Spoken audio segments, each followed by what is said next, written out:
নমস্কার। আপনারা সবাই জানেন যে শিবা আর্ট স্কুল একটি সরকারি স্বীকৃত রেজিস্ট্রেশন প্রাপ্ত art school.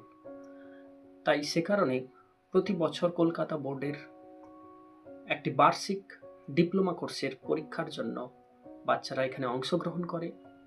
Shiba art school বিগত বছরে বাচ্চাদের এই পরীক্ষায় অংশগ্রহণ করিয়েছে এবং সরকার থেকে স্বীকৃত সার্টিফিকেট, যেটা তাদের ভবিষ্যতের কাজে লাগে, যে কোনো চাকরির ক্ষেত্রে এক্সট্রা কোয়ালিফিকেশান হিসেবে লাগে, সেই সার্টিফিকেট সরকার থেকে প্রদান করিয়ে দিতে সাহায্য করে শিবা আর্ট স্কুল।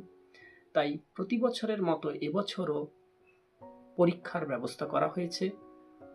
আগামী জুন জুলাই মাসে এই পরীক্ষা অনুষ্ঠিত হবে 5 মাইল পোস্ট অফিস রবীন্দ্র স্মৃতি আদর্শ বিদ্যানিকেতনে।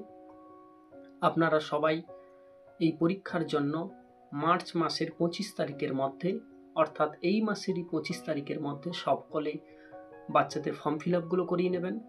যারা বিগত বছরে এই পরীক্ষায় অংশগ্রহণ করেছিলেন তারা জানেন যে পরীক্ষার পদ্ধতি, এখানে কি কি করতে হয়। নতুনদের জন্য বলে রাখি, প্রতি বছর এই পরীক্ষায় বাচ্চাদের সারা বছরের একটা সিলেবাস থাকে, সেই সিলেবাসের ওপর প্রজেক্ট খাতা বানাতে হয়, সেটা আমরা ক্লাসে করিয়ে দেবো বাচ্চাদের। ওই প্রজেক্ট খাতা প্লাস ওখানে 2 ঘন্টা সময় থাকে, 2 ঘন্টার মধ্যে পেন্সিলে একটা শেডিং করতে হয়। এছাড়া হচ্ছে প্যাস্টেল রং দিয়ে, যারা জল রং করে, জল রং দিয়ে একটা সিনারি আঁকতে হয়। এই খাতা চলে যায় কলকাতা বোর্ডের হেড অফিসে। ওখানে রবীন্দ্রভারতী ইউনিভার্সিটির প্রফেসর যারা, ওনারা হচ্ছে বিচার্য করে এর প্রত্যেকটা ছবির ওপর বিচার্য করে তারা নাম্বার প্রদান করেন এবং প্রতি বছর 95% নাম্বার প্রাপকদের পুরস্কৃত করেন। পুরস্কারের থেকে বড় কথা, এটা সার্টিফিকেটটা গুরুত্বপূর্ণ। যখন ওরা বড় হয়ে চাকরি করতে যাবে তখন এক্সট্রা কোয়ালিফিকেশান হিসেবে ড্রয়িং স্কিলটা ওরা দেখাতে পারবে। এই সার্টিফিকেটটা ওখানেই প্রযোজ্য হবে।